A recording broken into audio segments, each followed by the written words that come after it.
অন্বেষা যারা শুনছেন তাদের সবাইকে স্বাগত জানাই।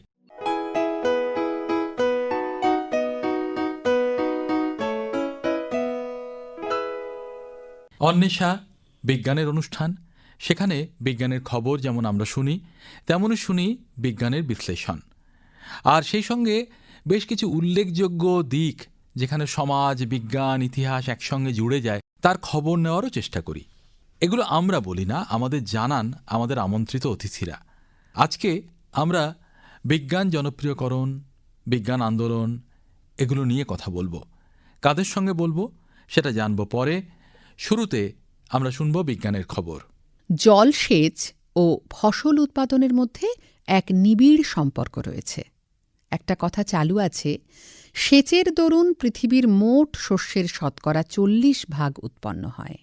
এক্ষেত্রে শতকরা 70% মিঠা জল ব্যবহার করা হয়। সম্প্রতি বিজ্ঞানীরা জানিয়েছেন, যেসব পরিসংখ্যানের ভিত্তিতে এই তথ্য তুলে ধরা হয়েছে তা ঠিক নয়।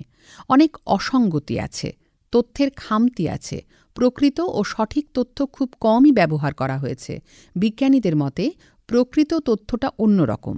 সেচের দরুন মোট শস্যের শতকরা 18 থেকে 50% উৎপন্ন হয়, আর শতকরা 45 থেকে 90% মিঠা জল ব্যবহার করা হয়। বিজ্ঞানের খবর শুনলেন। আমরা রয়েছি সাপ্তাহিক বিজ্ঞান পত্রিকা অন্বেষায়। আমরা খুব ভালোভাবেই জানি যে বিজ্ঞান পড়ানো বা বিজ্ঞানের চাকরি করা এটুকু হলেই সমাজের সর্বস্তরে বিজ্ঞানের ধ্যান ধারণা প্রচারিত হয়ে যায় না, প্রসারিত হয় না। তার জন্য আরেকটু উদ্যোগ নিতে হয়। তেমন উদ্যোগ নিয়ে থাকেন বিজ্ঞান সংস্থাগুলো। কখনো তাদের নাম বিজ্ঞান ক্লাব, কখনো সোসাইটি, এই রকম। তো পশ্চিমবঙ্গে এই বিজ্ঞান আন্দোলন, বিজ্ঞান ভাবনা ছড়িয়ে দেওয়ার যে কাজ, তার একটা ধারাবাহিকতা রয়েছে দীর্ঘদিন ধরে। তো সেই ধারাবাহিকতা আজকে কতটা রক্ষিত হচ্ছে বা ইতিহাসের সঙ্গে বর্তমানের সেতুটা দৃঢ় রয়েছে কিনা আমরা আজকে বোঝার চেষ্টা করব। আমাদের বলবেন যারা, তারা দুজন এই ব্যাপারে যথেষ্ট অভিজ্ঞ। একজন অধ্যাপক ভবানী শঙ্কর জোয়ারদার, যিনি দীর্ঘদিন ধরে প্রাণীবিজ্ঞান পড়িয়েছেন, পাশাপাশি বিজ্ঞানের জনপ্রিয় লেখালেখি করেছেন, বলেছেন, বিভিন্ন সংগঠনের সঙ্গে যুক্ত থেকেছেন। এই সব সংগঠনের মধ্যে অন্যতম একটি পশ্চিমবঙ্গ বিজ্ঞান মঞ্চ, যার 40 বছর পূর্ণ হতে চলেছে। আমাদের সঙ্গে রয়েছেন জয়দেব দে, পেশাগতভাবে যিনি ছিলেন রাজ্যের পশুপালন দপ্তরের একজন সহ অধিকর্তা, অবসর নিয়েছেন, কিন্তু পেশার বাইরে তিনি কাজ করেছেন বিজ্ঞান নিয়ে, বিজ্ঞান জনপ্রিয়করণে নানা রকম উদ্যোগ নেওয়া। তাদের যে সংস্থা, অর্থাৎ কাঁচরাপাড়া বিজ্ঞান দরবারের পরিচয় আমরা এই দুজনের কাছ থেকে জানবো। তার আগে আমাদের ভালো খবর দেওয়ার সেটা হচ্ছে এই দুজনই সম্প্রতি দুটো সম্মানে ভূষিত হয়েছেন বা হচ্ছেন। জয়দেব দে বঙ্গীয় বিজ্ঞান পরিষদের পক্ষ থেকে বিজ্ঞানের প্রসারের জন্য ইলাচন্দ সম্মান পেয়েছেন। অধ্যাপক ভবানী শঙ্কর জোয়ারদার সারা জীবনে বহু সম্মানে, পুরস্কারে ভূষিত হয়েছেন। সম্প্রতি পশ্চিমবঙ্গ বিজ্ঞান মঞ্চের তরফে তাকে কিশোর বিজ্ঞানী সম্মান দেওয়া হবে, এই সিদ্ধান্ত হয়েছে। এগুলো আমাদের কাছে খুব আনন্দের খবর। আমি শুরু করতে চাই জয়দেব দেকে দিয়ে, যে বিজ্ঞানের প্রচার, বিজ্ঞানের প্রসার, এই কাজটার কতটা প্রয়োজন রয়েছে সমাজে। ধরা যাক স্কুল কলেজে বিজ্ঞান তো পড়া হচ্ছেই, সেখানে ল্যাবরেটরি আছে, সেখানে হাতে কলমে শেখার সুযোগ আছে। এছাড়াও বিজ্ঞানের ধরা যাক জাদুঘর রয়েছে, সায়েন্স মিউজিয়াম, প্ল্যানেটেরিয়াম রয়েছে। এরপরেও বিজ্ঞানের প্রচার, বিজ্ঞানের প্রসার বা আমরা যেটা বিজ্ঞান আন্দোলন বলি, এটা দরকার কেন হচ্ছে? একটু পুরনো কথা বলি। তখন 80, 81, 82 সালে আমরা কি করতাম, আমাদের কিছু মাস্টারমশাই ছিল, আমরা ছাত্র ছিলাম। আমরা স্কুলে গিয়ে কুসংস্কার বিরোধী পোস্টার, নিষিদ্ধ ওষুধ বা ক্ষতিকর অভ্যাস কোনগুলো, পাশাপাশি বিজ্ঞানের বিভিন্ন বিজ্ঞানীদের কথা, এগুলো নিয়ে আমরা পোস্টার দিয়ে, ছবি দিয়ে, ছোট ছোট আলোচনা দিয়ে একদম কচি বাচ্চাদের মধ্যে 6, 7, 8, 9 মধ্যে আমরা কিন্তু গ্রুপ ডিসকাশন করে করে বোঝাতাম এবং দেখতাম খুব একটা ওদের মধ্যে উৎসাহ ছিল। এবং কুইজ, সেই সময় কুইজটা কিন্তু খুব একটা বড় মাপের প্রোগ্রাম ছিল। বিজ্ঞানের কুইজ করতাম এবং আমরা পুরস্কারও দিতাম। এইভাবে যেটা আমাদের মনে হয়েছিল যে ছোটদের মধ্যে যদি বিজ্ঞান ভাবনা, অন্তত বিজ্ঞানের ইন্টারেস্ট জাগানো যায়, তারপরে তারা আসবে বিজ্ঞান মনস্কতা। আমরা এই কাজটা কিন্তু ধারাবাহিকভাবে দীর্ঘদিন ধরে অন্তত 80 থেকে 2000 সাল পর্যন্ত চালিয়েছি ওই পর্যায়ে। পরবর্তীকালে আবার অন্য ধাঁচে অন্যভাবে আমরা কর্মসূচি করেছি। এই প্রশ্নটাই অধ্যাপক জোয়ারদারের কাছে যদি নিয়ে যাই, যে কেন প্রয়োজন এই বিজ্ঞান জনপ্রিয়করণ, আলাদা করে কেন প্রয়োজন? আমরা দেখি সাধারণত যে আমাদের বাড়িতে আজকে, যে কোনো বাড়িতেই, মানে শহরাঞ্চলে গ্রামাঞ্চলেও নানান ধরনের প্রযুক্তি, যেগুলো বিজ্ঞানেরই অবদান, সেগুলো আমরা ব্যবহার করছি। যেমন বিদ্যুৎ ব্যবহার করছি, ইলেকট্রিসিটি ব্যবহার করছি, টেলিফোন ব্যবহার করছি, টিভি ব্যবহার করছি। এগুলো তো সব বিজ্ঞানের প্রয়োগ। আমরা এগুলো ব্যবহার করছি, কিন্তু আমাদের আচার আচরণে এই বিজ্ঞানের যে একটা মূল সূত্র আছে বা ধারা আছে বলতে পারি, সেটা আমাদের আচার আচরণ চালচলনের মধ্যে সেটা নেই। এটা তো ঠিক যে আমি সুইচটা অন করলেই তবে আলো জ্বলবে, এমন তো নয় যে আমি সুইচকে বললাম তুমি এবার আলো জ্বালাও, সে জ্বলে যাবে, কখনোই জ্বলবে না। তাহলে এই যে একটা কার্যকারণ সম্পর্ক আছে প্রত্যেকটি ঘটনার, এটা আমি বললাম যেহেতু বাড়িতে সবাই সুইচ ব্যবহার করে, আমরা দেখেছি যে এই কার্যকারণ সম্পর্কটা কিন্তু থাকে না। যে এতগুলো প্রযুক্তি বা গ্যাজেট সে বাড়িতে ব্যবহার করছে, সেই লোকই আবার যুক্তিহীন, তথাকথিত অলৌকিক, বিভিন্ন ধরনের ভিত্তিহীন বিশ্বাস।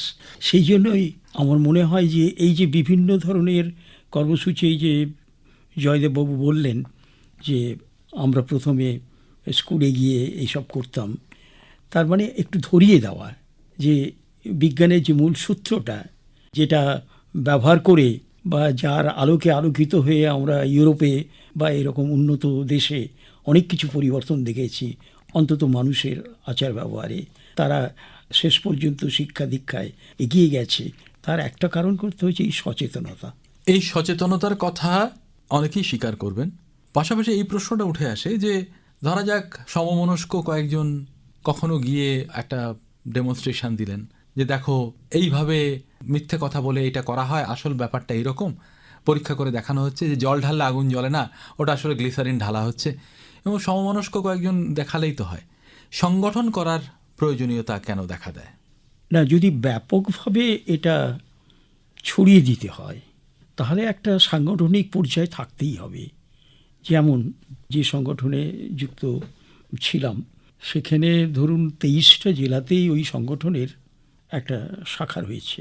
তারা নিয়মিত ওই একটা সংগঠন হলে তার একটা সদস্য পদের বিষয় থাকে, সেটা নিয়মিত হয় 31শে মার্চের মধ্যে। 3 বছর অন্তর তাদের এক জায়গায় বসে কি করলাম তা আলোচনা করতে হয়, মানে সম্মেলন। এই যে ধারাবাহিকতাটা, এটা রক্ষিত হয়েছে। আজকে 40 বছরের কাছে এসে এইটুকু অন্তত বলা যায় যে 23টা জেলাতে বা 24টা জেলা, এখন যে কটা জেলা আছে সব জেলাতেই একটা সংগঠন আছে। সবাই খুব সক্রিয়, স্বনির্ভর এটা বলা যাবে না, কিন্তু আছে। এবং এই ন্যূনতম কাজগুলো, মানে সাংগঠনিক স্থিতিটা আছে। এইটা না থাকলে কিন্তু ধারাবাহিকভাবে, যেমন একটা যদি জাটার প্রোগ্রাম করতে চাই, তাহলে 2-3টে জেলাকে মিলে যদি করতে চাই বা সমগ্র রাজ্যে করতে চাই, তাহলে জেলাগুলোর মধ্যে যদি এরকম একটা ন্যূনতম সাংগঠনিক ভিত্তি না থাকে তাহলে এটা করা যাবে না। বেশ, খুব সুন্দর কথা। আমরা জাঠার প্রসঙ্গে আসব, কিন্তু আমরা যেটা দেখে বিজ্ঞান প্রচারের জায়গাটাকে বুঝি সেটা হলো পত্রিকা, ছাপা পত্রিকা।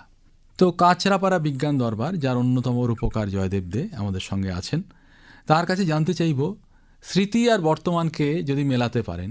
আজকে আপনাদের পত্রিকা প্রকাশিত হচ্ছে, সেটা বেশ ঝলমল করছে, রঙিন, কাগজ ভালো, ছাপা ভালো, কিন্তু ওই যে 80, 81 ইত্যাদির কথা বলছিলেন, তখন কি সত্যি এরকম ছিল? কিভাবে শুরু হলো পত্রিকার এই চলাটা? প্রথম আমরা বার করেছিলাম একটা পুস্তিকায় সতীমার মেলা ও কর্তাভজা সম্প্রদায়, কল্যাণীর যে মেলাটা হয়, দাম ছিল 25 পয়সা। ছেপেছিলাম অনেক, 1000-15-20 ছেপেছিলাম, একেবারে নিউজ প্রিন্ট। তারপরে তো আমরা এইভাবেই চলছিল 80, 90, 2015 পর্যন্ত, 12 পর্যন্ত। তারপরে দেখলাম যে প্রযুক্তি পাল্টেছে, একটু ভালো করতে হবে। দামটাও কম ছিল, আমাদের দাম ছিল 2 টাকা।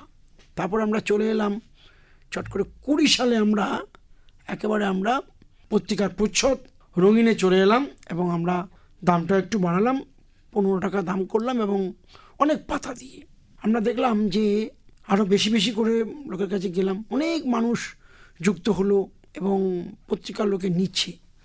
আমার এখানে একটা কথা বলার বিষয় যে বিজ্ঞানের পত্রপত্রিকা মানুষের কাছে নিয়ে যেতে হবে। আমরা নিয়ে যাই না। আমরা যদি নিয়ে যাই বিভিন্ন স্কুলে, বিভিন্ন কলেজে, বিভিন্ন প্রদর্শনীতে, এমনকি আমরা যখন যাতায়াত করি ট্রেনে বাসে আমাদের সঙ্গে পত্রিকা থাকেই। আমি একটা উদাহরণ দেব এখানে। আমরা তখন যাচ্ছি উত্তরবঙ্গ সফরে 2017-18 সালে, প্রচুর পত্রিকা বই নিয়ে যাচ্ছি, বইমেলা হবে। তা আমরা বললাম চলো ট্রেনে আমরা হকিং করব। তা আমাদের বন্ধুরা বলছে এটা কি সম্ভব হবে? আমি দেখো না, একটা ছোট্ট ব্যানার লাগালাম। বিশ্বাস করবেন না, আমরা গোটা তিস্তা তোস্তা ট্রেনে আমরা প্রায় 3-4 ঘন্টা ধরে শুধু লোককে বললাম এই বিজ্ঞান পত্রিকা, এটার দাম 15 টাকা, আপনারা 10 টাকায় পাবেন, আপনারা একসঙ্গে 5টা করে পত্রিকা নিন, 50 টাকা। বিশ্বাস করবেন না যে আমরা একটা বিরাট সাড়া পেলাম। আমাদের একটা বাল্ক পরিমাণ পত্রিকা ট্রেনে বিক্রি হলো। তারপর থেকে আমরা অভিজ্ঞতা নিলাম যে আমরা মাঝে মধ্যেই, আমরা তো বিভিন্ন স্কুলে কলেজে প্রদর্শনীতে নিয়ে যাই বিজ্ঞানের বই, বিজ্ঞানের পত্রপত্রিকা। শুধু আমাদের না, বিভিন্ন সংগঠনের বিজ্ঞান বই, বিজ্ঞানের পত্রিকা, সেখানে উৎস মানুষ, তারপরে আপনার বঙ্গীয় বিজ্ঞান পরিষদ, জ্ঞান বিচিত্রা থেকে শুরু করে আরও বিভিন্ন পত্রপত্রিকা আমরা নিয়ে যাই এবং দেখলাম খুব ভালো।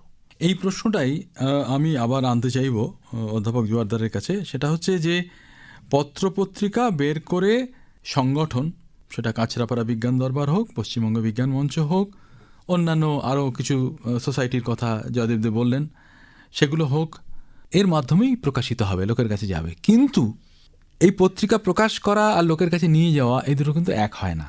আমি স্টলে রাখলাম, স্টল থেকে কজন এসে কিনবেন সেটা আমরা জানি না। মানুষের কাছে নিয়ে যাওয়া, তবে মানুষ পড়বেন বা বড়জোর অন্তত কয়েকটা দেখবেন প্রবন্ধ বা গল্প এবং পরামর্শও দেবেন।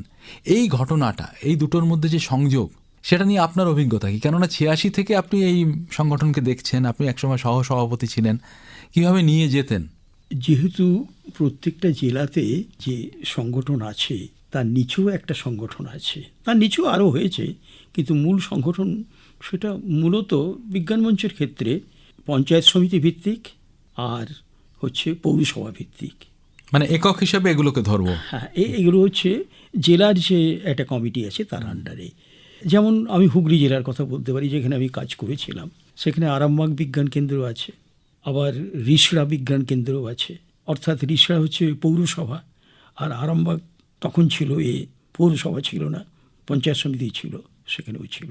যেমন গৌহাট, সেখানে গৌঘাট বিজ্ঞান কেন্দ্র, গৌঘাট পঞ্চায়েত সমিতি ভিত্তিক। তো তার ফলে হচ্ছে কি যে আমার একটা জেলাতে যদি 500 ওই পত্রপত্রিকার কপি আসে, সেই 500 পত্রপত্রিকা আমি এই যে 20-22টা যে বিজ্ঞান কেন্দ্র আছে তাদের ডিস্ট্রিবিউট করে দিচ্ছি।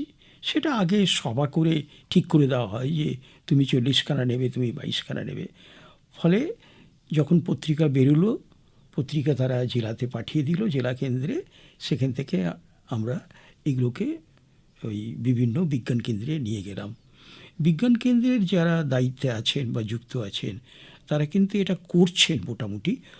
মাঝে মধ্যে যে শিথিলতা হয় না তা নয়। যেমন আমরা মে মাসের প্রথম সপ্তাহে বললাম যে মার্চের সংখ্যাটা এসে গেছে। এবার মে মাসের প্রথম সপ্তাহে কেউ এলো, কেউ হয়তো দ্বিতীয় সপ্তাহে এলো। এই শিথিলতা আছে, কিন্তু সেটা অবশেষে পৌঁছে যাচ্ছে। এরপরেও একটা ঘটনা আছে, সেটা ভীষণ গুরুত্বপূর্ণ। বিজ্ঞান কেন্দ্রের যিনি দায়িত্বপ্রাপ্ত পত্রিকা নিয়ে গেলেন, তিনি বা তার লোকজন বাড়ি বাড়ি বিতরণ করতে পারছেন কি না বা দেরি করে ফেলছেন কি না, সেসব ত্রুটি কিছু কিছু আছে। কিন্তু সব মিলিয়ে পত্রিকাটা যাচ্ছে, এ সম্পর্কে কোনো সন্দেহ নেই। এর পরবর্তী আপনি যেটা বললেন যে পাঠক সভা করে তারা পত্রিকাটা সত্যি পড়ছে কি না, তাদের কেমন লাগছে, এই বিষয়টা ব্যাপকভাবে করা যায়নি। নমুনা হিসেবে একটা দুটো করা গেছে, কিন্তু ব্যাপকভাবে এটা করা যায়নি। এটা দুর্বলতা। শ্রোতা বন্ধুরা, আমরা রয়েছি সাপ্তাহিক বিজ্ঞান পত্রিকা অন্বেষায়।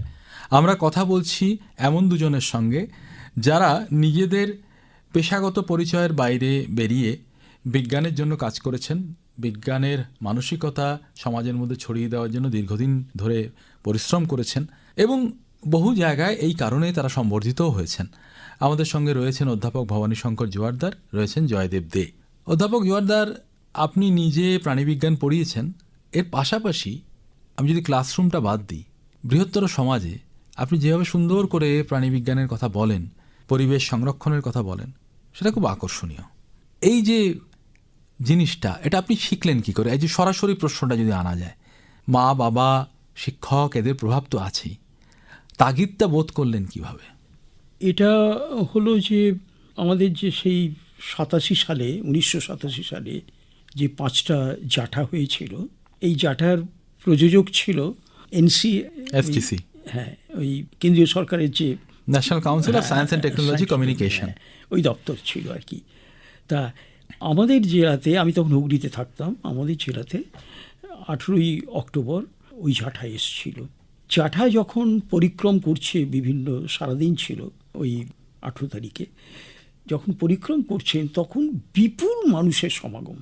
এটা কিন্তু এরকম বিষয় নয়, ওরা বাঁকুড়া থেকে গৌঘাট সীমান্ত দিয়ে আরামবাগ হয়ে তারকেশ্বর, তারপরে গঙ্গার ধার দিয়ে চন্দননগর চুচুড়া হয়ে পান্ডুয়াতে গিয়ে শেষ করেছিল। আমি ছিলাম এই দলের সঙ্গে। তখন দেখলাম যে বিপুল লোক, এই লোক শুধু প্রচার করে জড়ো করা যায় না, কিন্তু ওই যে শুনেছিলে যে জাঠাতে নাটক আছে, গান আছে, বিজ্ঞানের অনেক কিছু আছে, সেই জন্য বিপুলভাবে লোক এসেছিল। পরবর্তীকালে যখন NCSTC এটা রিভিউ করছে, সে কিন্তু বলল যে সব স্টেটে এই একই ধরনের ভিড় জাঠা হচ্ছে। এবং এটা কেন হচ্ছে, ওদের ছিল যে সাধারণ মানুষের লেখাপড়া হয়তো কিছু জানে, একবারে জানে না, সব মানুষেরই এই বিজ্ঞানের প্রতি আর এই যে নতুন ধরনের নাটক, নতুন ধরনের নানা রকম যে সাংস্কৃতিক কর্মসূচি, এটা তারা খুব পছন্দ করেছিল। তা সেই জন্যই আমাদেরও মনে হলো যে সাধারণ মানুষের কাছে যাওয়ার যে জায়গাগুলো আছে, সেই জায়গাগুলোতে আমরা যদি এটাকে নিয়ে যাই, সেইভাবেই হতে পারে।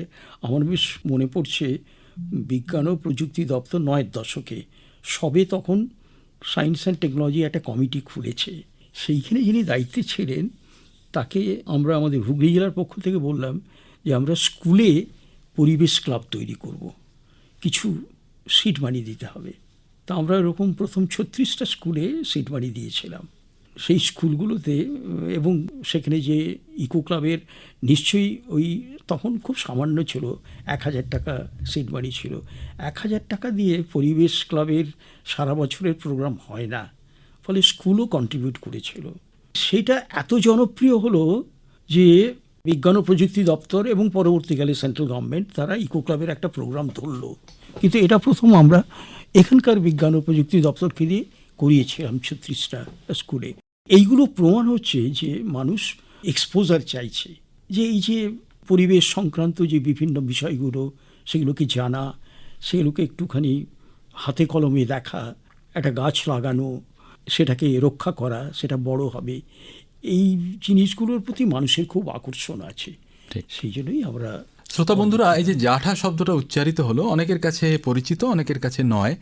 জাঠা সংস্কৃত শব্দ যূথ থেকে এসেছে। আমরা যূথবদ্ধ বলি না, একসঙ্গে কিছু করা, মিলিত হয়ে কিছু করা। জাঠা শব্দটি পাঞ্জাবি, এসেছে সংস্কৃত শব্দ যূথ থেকে, এবং সেই জাঠাকে বিজ্ঞানের জন্য ব্যবহার করা, সেটা হয়েছিল 80-এর দশকের শেষে, 87 সালে প্রথম। এবার তার স্মৃতি অনেকের মনেই আছে, এবং দেখা যায় যে ভারতবর্ষের বিভিন্ন রাজ্যে বিজ্ঞান ক্লাব, বিজ্ঞান সোসাইটি তৈরি করার ক্ষেত্রে এই জাঠা গুরুত্বপূর্ণ ভূমিকা নিয়েছে। এখন এ নিয়ে তো অনেক কথা বলা যায়, কিন্তু যে প্রশ্নটা এসে যায় বারবার, যে মন্তব্য কানে আসে, যে আজকের দিনে মানুষ আর এতটা আগ্রহ দেখান না, সে সময় যা দেখাতেন, এটা কতটা সত্যি কতটা মিথ্যে আমরা জানি না। আপনারা জানেন, কেননা আপনারা এখনও নিয়মিতভাবে সমাজের বিভিন্ন জায়গায় চলে যান। ঠিক সেই ভাবনা থেকেই আমি যদি জয়দেবদেরকে জিজ্ঞাসা করতে পারি যে আপনারা নদী বাঁচানো নিয়ে অনেকগুলো কাজ করছেন, অনেকগুলো সংগঠনকে একসঙ্গে জুড়ে নিয়ে বা যেখানে জোড়া হচ্ছে সেখানে উপস্থিত থেকে আপনারা কাজ করছেন। যখন এই নদী বাঁচানোর পরিকল্পনা নিয়ে যাচ্ছেন তখন মানুষের মধ্যে কেমন আগ্রহ দেখছেন? খুব গুরুত্বপূর্ণ একটা বিষয়। আমরা 2024-এর কথাই বলি, 2 জানুয়ারি থেকে আমরা 9 জানুয়ারি একটা বিরাট পরিক্রমার পরিকল্পনা করেছিলাম। নদীয়া জেলার সেফ জলঙ্গি, গ্রিন ওয়ার্ক, বিজ্ঞান অন্বেষণ, এই 3টি ব্যানারে আর কি আমরা প্রায় 350 কিলোমিটার পদযাত্রা করেছিলাম। একটাই আমাদের বক্তব্য ছিল যে নদীকে অবিরলভাবে বইতে দাও, নদীকে বাধাল দিও না, অবারিত হতে হবে, অবারিত হতে হবে, নদীকে আটকে রেখো না, নদীর পাড় দখল করো না। এই আমাদের ছিল মূল কতগুলো ট্যাগলাইন।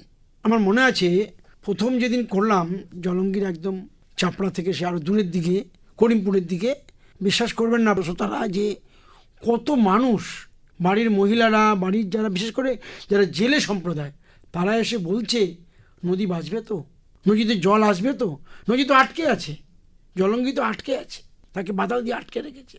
তা আমরা এই যে প্রায় 8 দিন 9 দিন ধরে আমরা প্রতিদিন প্রায় 22 থেকে 23 কিলোমিটার পদযাত্রা করতাম। আমরা পোস্টার, প্ল্যাকার্ড, বিভিন্ন ছবি দেখিয়ে, বিভিন্ন আলোচনা করে আমরা দেখেছি যে বিভিন্ন ধরনের পঞ্চায়েত আছে, বিভিন্ন রাজনৈতিক দল আছে, আমি দেখি সবাই কিন্তু আমাদের সাথে এসে বলছে দাদা একটাই কথা, নদীকে বাঁচান। তা আমি বলবো এই যে নদী নিয়ে যারা আমরা বিভিন্ন সংগঠন, নদী বাঁচাও কমিটি, আরও বিভিন্ন সংগঠন, এবং এই ক্ষেত্রে আমি বলবো আরও বিভিন্ন বিজ্ঞান মঞ্চ বহু জায়গায় যুক্ত হয়েছে, বিভিন্ন ছোটো ছোটো বিজ্ঞান সংগঠন, স্কুল, কলেজ, বিভিন্ন ব্যক্তি, সবাই কিন্তু অত্যন্ত আগ্রহের সাথে এই নদী বাঁচাও পদযাত্রায় অংশগ্রহণ করেছে। এটার সঙ্গে যদি তুলনা করতে যাই, 90-এর দশকে আর্সেনিক মুক্ত জল পানের অধিকার সংক্রান্ত যে আন্দোলন, কি মনে হবে? সেখানেও আপনারা সক্রিয় ছিলেন ভীষণভাবে।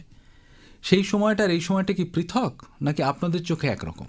না, পৃথক তো আছে। সেই সময় আমার মনে আছে ঘটনাটা খুলে বলি, যখন দেখলাম যে পানীয় জলে আর্সেনিক দূষণ, পেপারে খবরের কাগজে প্রচুর পরিমাণে হচ্ছে, কেসি সাহা প্রথম যেটা তুলে আনলেন, তারপরে যাদবপুর বিশ্ববিদ্যালয়ের গুরুত্বপূর্ণ ভূমিকা পালন করেছে আমার বলতেই হয় মাননীয় বিজ্ঞানী ডক্টর দীপঙ্কর চক্রবর্তী, নিরলস প্রয়াস। আমার মনে আছে আমরা তখন দীপঙ্করবাবুকে বলে বিভিন্ন অঞ্চলের জল পরীক্ষা, বিনা পয়সায় জল পরীক্ষা, আমরা প্রচুর পরিমাণে জল নিয়ে যেতাম এবং জলটা ওই ল্যাবরেটরি থেকে টেস্ট করতো, আমরা তাদেরকে রিপোর্ট দিতাম। এবং আমার মনে আছে আমাদের তখন দাবি ছিল নিরাপদ জল চাই। একটা ছোট্ট সাফল্যের কথা বলি আপনাদের কাছে, হরিঙ্গাটা ব্লকে নদিয়া জেলায় 32 জন মারা গেছে। খবরটা আমার কাছে এলো ঠিক দুর্গাপুজোর শেষের দিকে, ছুটি তখন শেষ হওয়ার মুখে, তখন ছুটি শেষ হয়নি, হঠাৎ আমরা বললাম চলো যাই। হরিঙ্গাটা ব্লকের নোনাঘাটা, দত্তপাড়া, উত্তরপাড়া, এই সমস্ত অঞ্চলে 32 জন মারা গেছে। একজন বেঁচে ছিল, তার নাম বলি শামসুর মণ্ডল, তাকে নিয়ে আমরা তখন একটা কমিটি করলাম, আর্সেনিক মুক্ত বাঁচাও কমিটি।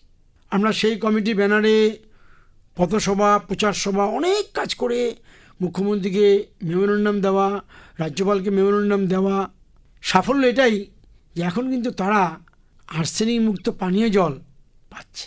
অধ্যাপক ভবানীশঙ্কর জোয়ারদারের কাছে আসবো এই প্রশ্নটা নিয়ে যে বিজ্ঞান ক্লাব, বিজ্ঞান সংস্থা, এগুলোর কথা মানুষের বেশি মনে পড়ে কতগুলো সময়, যেমন চন্দ্রগ্রহণ, সূর্যগ্রহণ, বা মহাকাশীয় কোনো ঘটনা, শুক্রের স্মরণ সূর্যের উপর দিয়ে, অথবা আরও বেশি কোনো একটা জায়গায় ভূতের উপদ্রব শুরু হয়েছে, কোনো এক জায়গায় রুটি ডবল করে দিচ্ছে, কোনো একজন কাদা খাইয়ে বা কিছু একটা খাইয়ে ক্যান্সার সারিয়ে দিচ্ছেন। এই রকম যখন বিষয়গুলো আসে তখন যেন বিজ্ঞান ক্লাবের প্রচার বাড়ে, কেননা তারা পৌঁছে যান। এই বিষয়ে আপনার অভিজ্ঞতার ধারাবাহিকতা কীরকম? 80-র দশক থেকে দেখেছেন বা হয়তো তার আগে থেকেই দেখেছেন বিষয়টাকে। আপনি দু একটা ঘটনা যদি আমাদের সঙ্গে ভাগ করে নেন। 1995 সালের যে সূর্যগ্রহণ হয়েছিল, সেই দিন আমি সরিষা স্কুলের যে মাঠ, সেই মাঠে আমরা ছিলাম আর কি। সেটা একটু অর্গানাইজ করা হয়েছিল। বিপুল সংখ্যক মানুষ তারা ওখানে ওই মাঠে উপস্থিত হয়েছিল। ওই সকালের দিকে একটা সময় ছিল, সেই সময়তে ওই সূর্যগ্রহণটা হয়। এখানে একটু মনে পড়ে গেল যে ওই যখনই সূর্যটা ঢেকে গেল, খানিকটা অন্ধকার সন্ধ্যের মতো অবস্থা হলো, পাশে একটা পুকুর ছিল, পুকুর থেকে দুটো দল হাঁস তারা আস্তে আস্তে পুকুর থেকে উঠে বাড়ির দিকে চলে যাচ্ছে। তার মানে তাদেরও যে একটা কি বলবো বায়োলজিক্যাল ক্লক আছে, ভ্রম উৎপাদন হয়েছে। হ্যাঁ, তারা চলে এসেছিল। আচ্ছা, এইটা আমার মনে আছে যে ৮০ সালে যখন সূর্যগ্রহণ হয়েছিল তার ১৫ বছর আগে, সেদিন কিন্তু সরকারি পক্ষ থেকেও একটু ছুটি ঘোষণা করা হয়েছিল, আর রাস্তাঘাটে কোনো লোক ছিল না। তা অনেকে বিজ্ঞান মঞ্চগতভাবে আমাদের অনেক সময় ট্রেনে অনেকে প্রশ্ন করে যে আপনারা এই এত বছর ধরে করছেন, কি আপনাদের পাবলিকের কতটা কি হয়েছে, আপনারা কিছু জেনেছেন প্রতিক্রিয়া?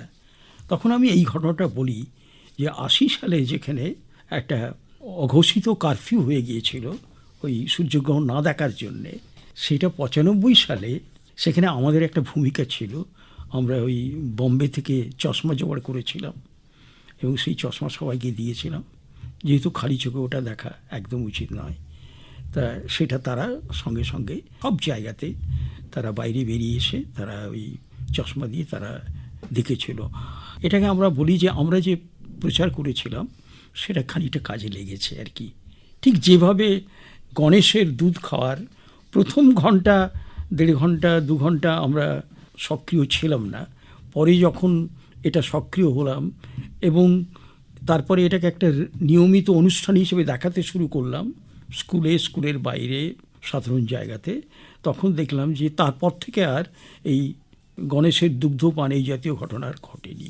শ্রোতা বন্ধুরা, বিজ্ঞান আন্দোলন, বিজ্ঞান জনপ্রিয়করণ, বিজ্ঞান সম্পর্কে লেখালেখি, এগুলো নিয়ে কথা বলতে গেলে ঘন্টার পর ঘন্টা সময় কেটে যেতে পারে, কিন্তু সময়ের সীমা মেনে আজকের এই অনুষ্ঠানকে আমরা শেষ করছি এখানেই। ধন্যবাদ জানাবো দুজন বিশিষ্ট বিজ্ঞান প্রচারকারীকে, অধ্যাপক ভবানী শঙ্কর জোয়ারদার এবং জয়দেব দেকে। আমরা অবশ্যই অপেক্ষা করব এরকম আরও অনুষ্ঠানের জন্য। আপনাদের জানাই কেমন লাগলো জানাতে ভুলবেন না। নমস্কার। এই সঙ্গেই শেষ হলো আজকের সাপ্তাহিক বিজ্ঞান পত্রিকা অন্বেষা।